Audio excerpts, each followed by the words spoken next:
এই গাজর, শসা, ক্যাপসিকাম কি ভাবছেন এগুলো দিয়ে স্যুপ বানানো হবে? না, এগুলো বাদ্যযন্ত্র। দক্ষিণ ইংল্যান্ডের ছোট্ট শহর গার্সনে বাজছে এক ভিন্ন ধর্মী সুর। ধ্রুপদী সঙ্গীতের সুরেলা ছোঁয়ায় মুখর শহরের এক কোণ। তবে অবাক করা ব্যাপার, এই সুর আসছে সবজি থেকে।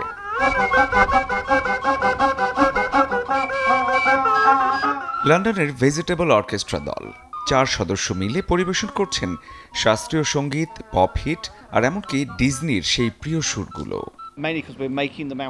প্রথমে সবজি নিয়ে বাজানো ভাবাটাই মজার ছিল। যে সবজি আমরা খাবার হিসেবে ব্যবহার করি সেটা দিয়ে সুর। এই অর্কেস্ট্রা দল আর সবজি দুটোই এখন আমাদের জীবনের অংশ হয়ে গিয়েছে। এই অদ্ভুত ভাবনা শুরু হয়েছিল একজন জাপানিজ সঙ্গীত শিল্পীর হাত ধরে, যিনি গাজর দিয়ে প্রথম বাদ্যযন্ত্র বানান।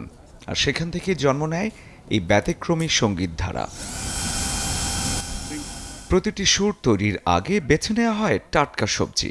বাদ্যযন্ত্র তৈরির পর রিহার্সাল, তারপরই লাইভ পরিবেশনা। পরিবেশ বান্ধব এই ভাবনা সঙ্গীত প্রেমীদের মুগ্ধ করছে বিশ্বজুড়ে। সবজি শুধু খাওয়ার জন্য নয়, হতে পারে শিল্পের এক অসাধারণ মাধ্যম।